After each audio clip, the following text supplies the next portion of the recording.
मेरे बोलने का ये मतलब था कि invasion is still possible, which I said कि it's still possible that invasion can happen.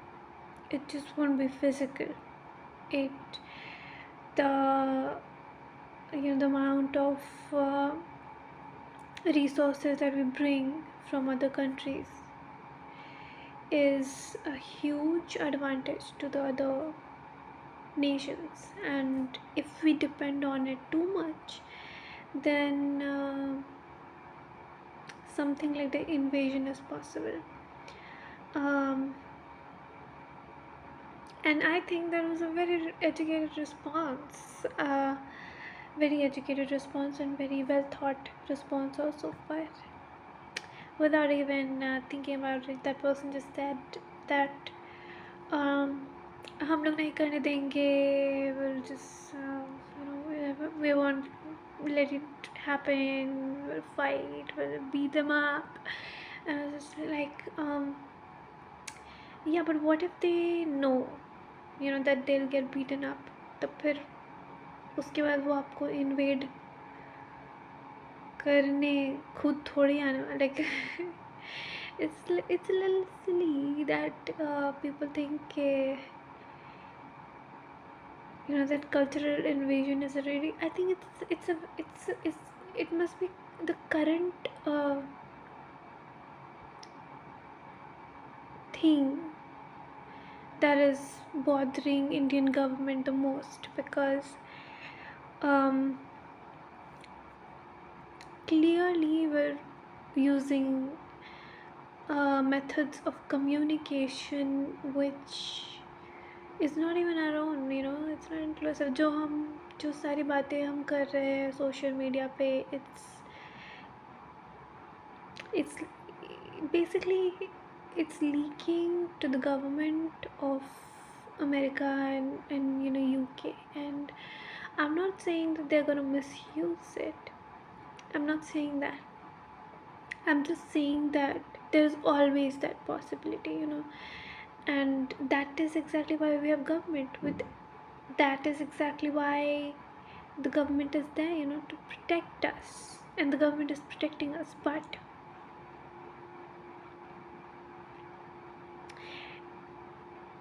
the possibility is always there, and countries are always trying to invade each other. And China, Pakistan, I don't know, I mean so many countries, Israel, Palestine, so many countries have tried to take somebody else's land, somebody else's resources. How can you say that invasion is not possible? How can you say that? I think that people need to read more or like people need to, I don't know, I mean I don't know what they need. I just want them to be aware of these political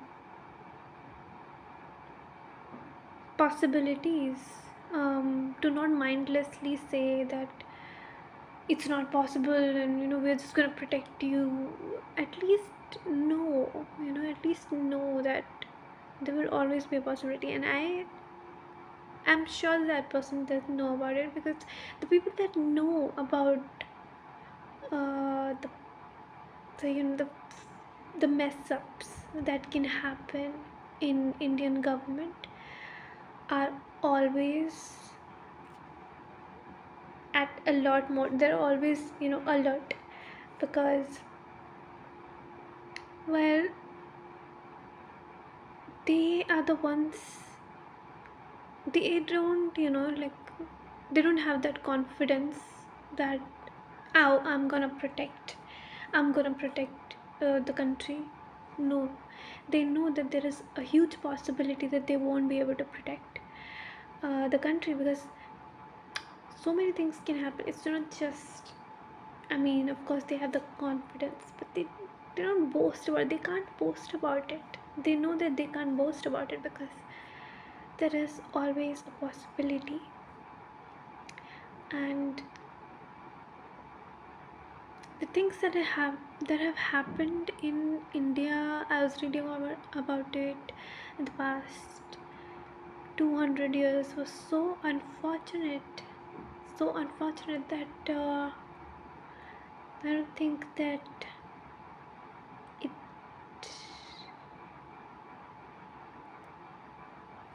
should ever be forgiven. It's not something, because Britain has not yet apologized, and they will never apologize. The I don't think that Indians actually know how to ask for apology. I don't know. I just don't see it. अगर किसी ने आपके साथ बुरा किया है और बहुत ही बुरा किया है, इतना बुरा किया है कि सचमुच में आपको कुछ इमोशनल या फिजिकल हार्म हुआ है, and physical is worse, I mean emotional is still a little, to some extent, it's bearable for us Indians. It's a little, अगर कोई somebody makes us feel bad, it's just like ठीक है. पर अगर वो चीज़, वो फिजिकल, वो जो मेंटल वायलेंस, वो इतना ज़्यादा हो जाता है कि वो फिजिकलिटी में उतर जाता है, वो आपको फिजिकल फॉर्म में भी दिखने लगता है, तब आपको फॉरगिव नहीं करना चाहिए.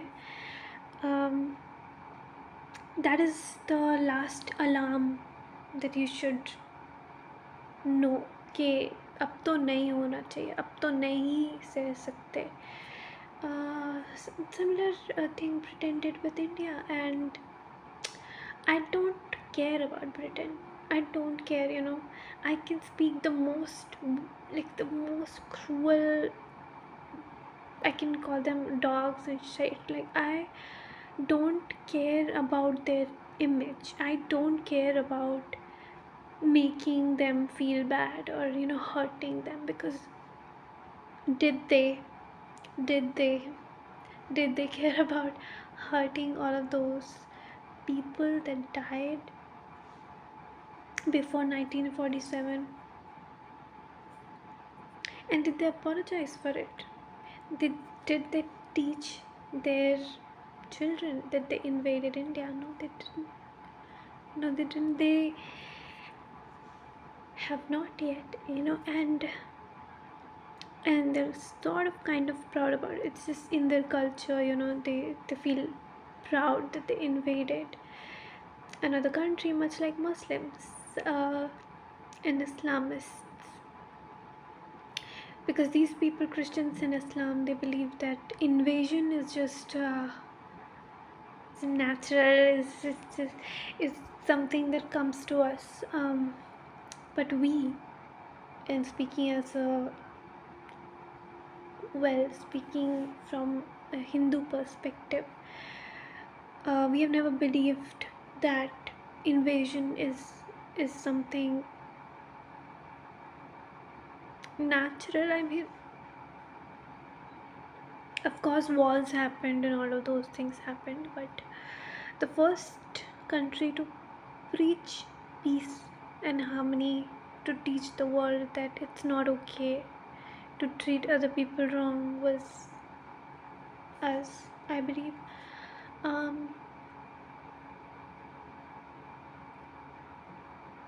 don't know how people will look at my sentence. I mean, obviously, I'm not saying that we're the only one, nobody else. No, but we did it the best. We did it the best, and nobody else did it the way we did it.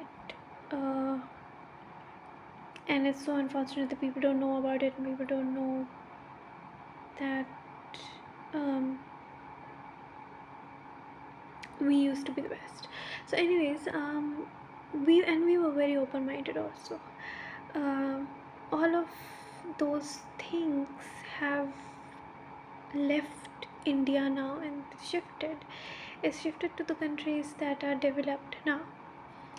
The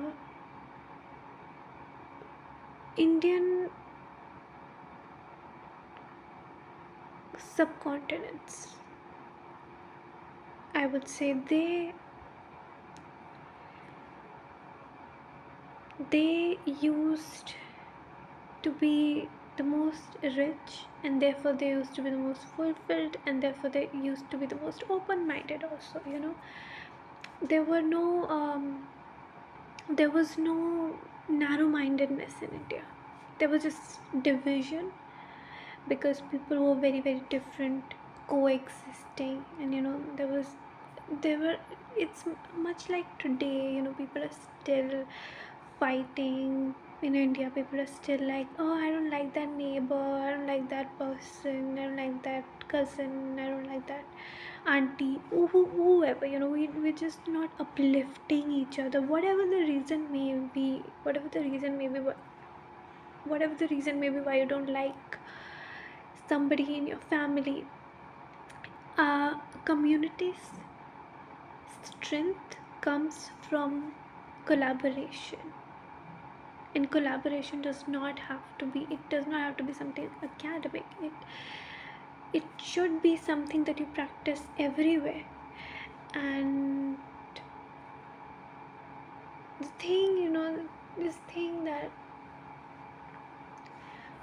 we don't see each other as, people that have been through a lot. Oh my god, um, that cousin is going through so much that she can't be even nice to me anymore.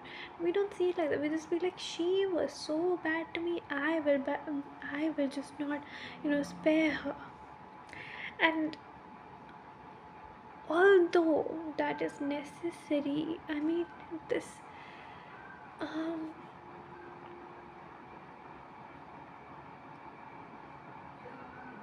I'm I really believe that if we do not start uplifting each other, I'm not saying that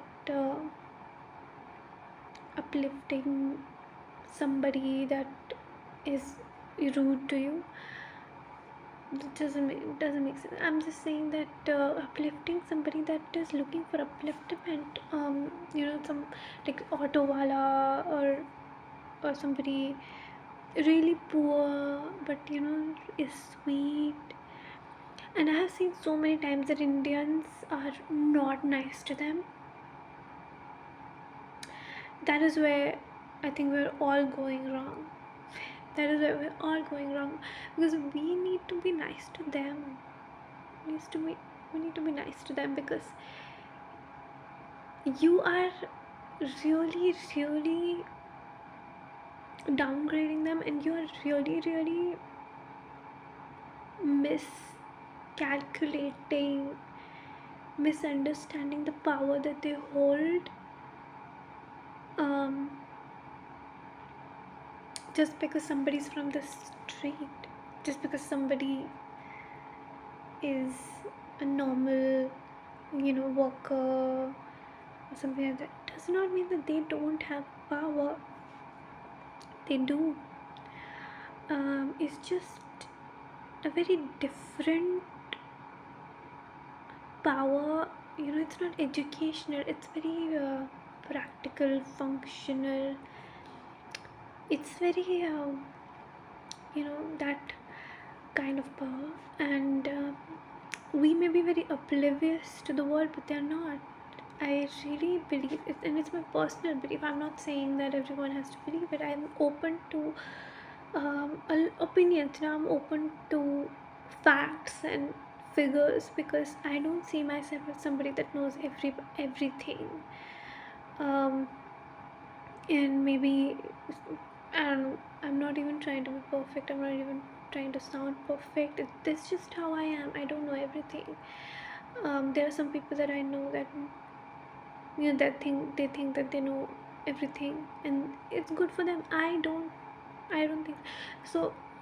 My point is that everybody, no matter big or small, no matter big or how small, how rich or how poor, has power. And we should not judge them on the basis of the money that they're earning. They may be earning they may be earning 10,000 a month, 5,000 a month, and they might still have information, they might still have teachings, they might still have wisdom, or whatever. Like they could have really good relationships, they could be wise, they could have something in them that you don't. They could have something in them. And the reason why I'm saying this is because I really noticed that when the British invaded India, it's really important to note that they were loyal to each other.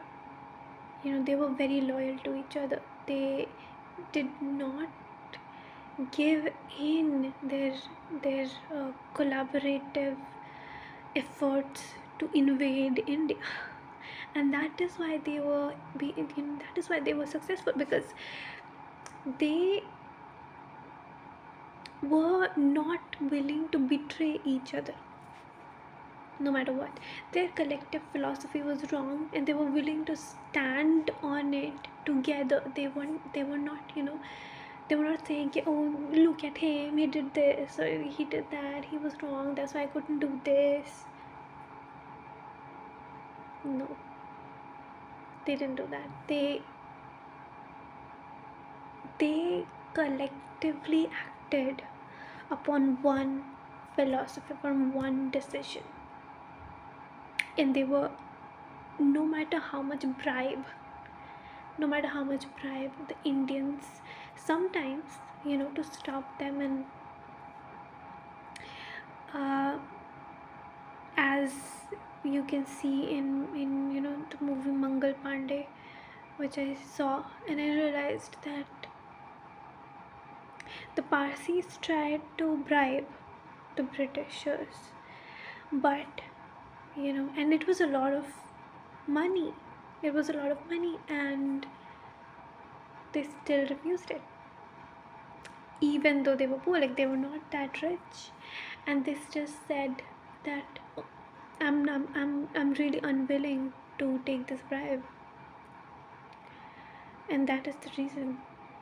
That is the the the willingness to stay true to your community. And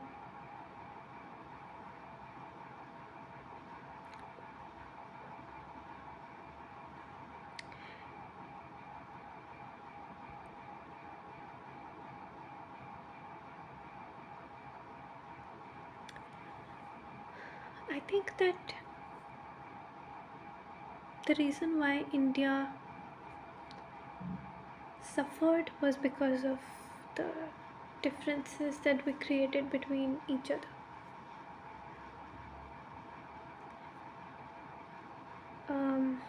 The lack of the the lack of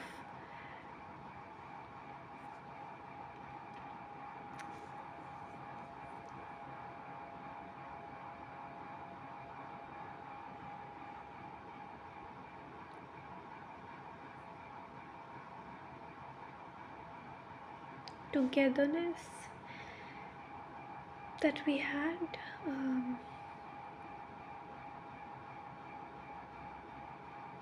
In my opinion, I would add, and each of us are free to have um, our own opinions. Just, we should be careful that it's based on facts and not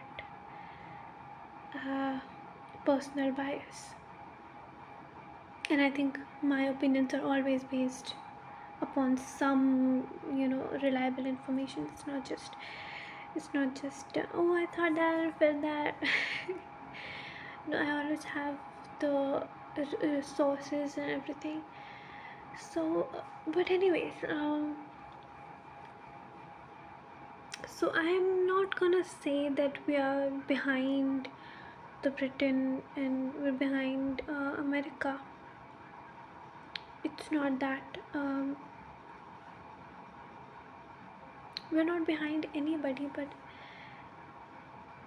we can learn still. We can still understand that there are always going to be consequences if in a household or a community is not really close to each other, or not hating on each other. There's always going to be consequences, because there is always a third person involved that can take advantage of it. um, there is always that pados wali auntie, that that like evil auntie and evil cousin, I don't know, that friend that can take advantage of it. So see it like that. And we are never supposed to grow distant from the people that we consider family. And sometimes it's our fault, sometimes it's our parents' fault. Well, I don't know what to do if parents don't understand, but we can understand as much as possible. We can understand, we can guide the next generation, we can guide our generation, we can guide as many people as we can find. We can teach them that it's not okay to not be loving towards people that you live with. I mean, at least you know have have so much have that connection with your parents that you can tell them anything, or have friends, have maintain your friendship with as many people as you can, and be nice to them. um, um, and if somebody is being rude to you, or somebody is suffering in that way, I mean, it's it's one thing. People these days don't care about people. If somebody is doing something wrong, we just distance ourselves. And this has happened with me, that's why I'm talking about it. The moment somebody would suspect in my life that, oh, she's doing something wrong, she talked a little too frankly, or like those things. I'm not saying that be inappropriate. It's just that if you have called somebody your friend, if you have called somebody your parent, or something, just don't run away from that relationship. Don't run away from that that bond, because you can't. And I'm not telling you to maintain it, I'm just saying that you can't run away from it. If you were born in a household that was really loving, it's nice. But if you were born in a household that was kind of toxic, you don't wanna talk about it, you don't wanna own it, still does not change the fact that it is your household. You have to, if you don't verbalize it, if you don't tell other people, well, it still doesn't matter, because you know it, and it's in your head. You know that. And so basically, it's gonna be how God made it for you forever.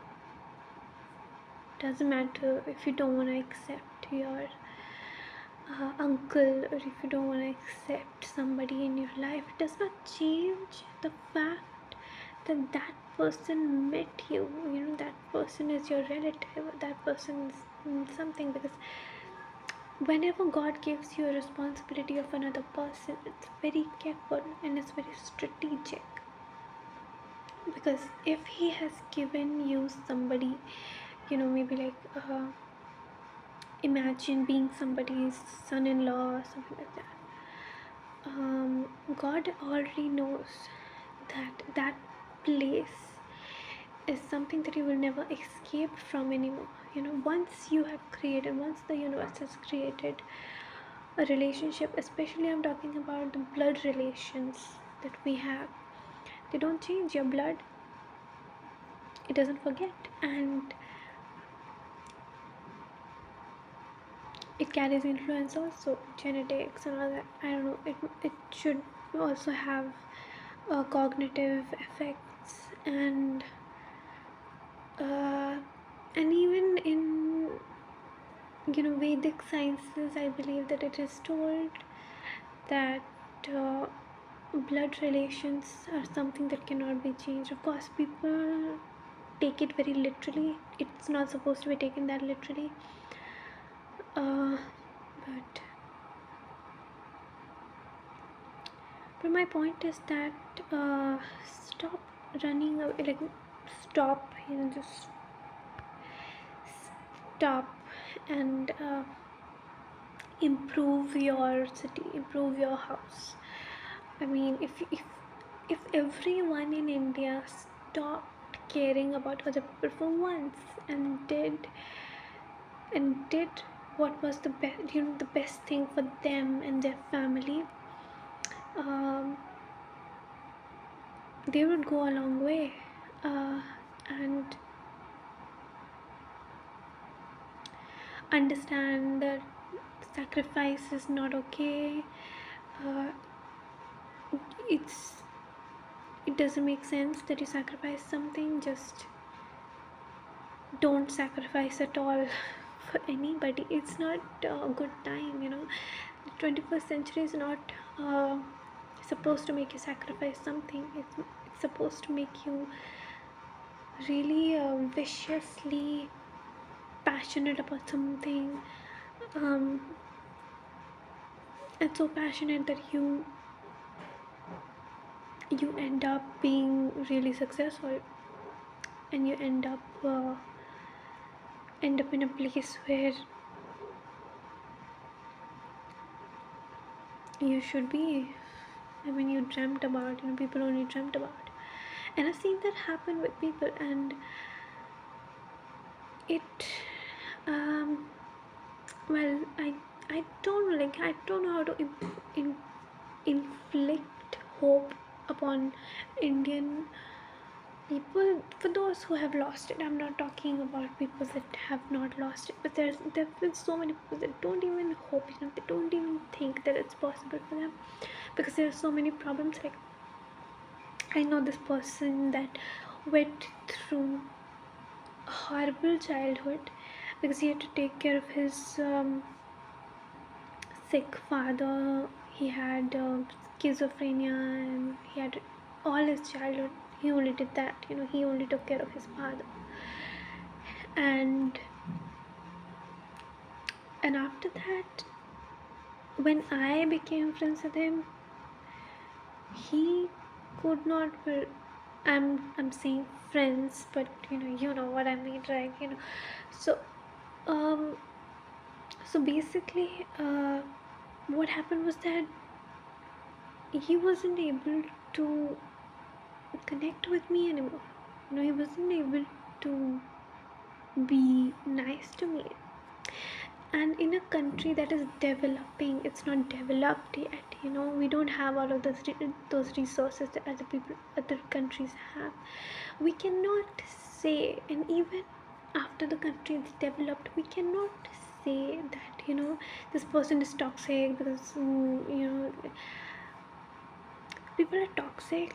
A lot of the times in India, people are toxic because they have gone through a bad time. And by no way am I saying that politicians are good people. By no way am I saying that, spare those people that do bad to you. Don't spare them at all. Don't spare anybody that does anything wrong to you. But also, um,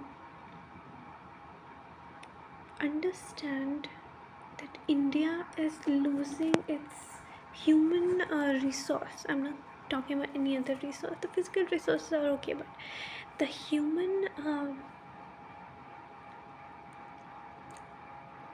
capital that India has, India keeps losing on it every single day.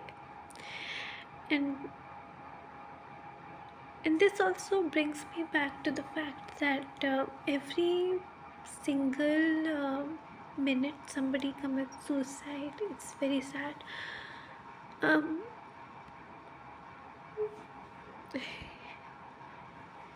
it's very sad. And this is why I thought that it's my duty to somehow inflict some level of clarity in some people. I don't know how it's gonna help you. I don't know, if even if it's gonna help one person also, but I have seen that these talks can help some people, and I believe that India needs communication pretty badly today. The people that lose their life, the people that are treated very wrongly, the people that have gone through wrong tough childhood, and the reason why invasions happen, and all of these reasons. I mean, if we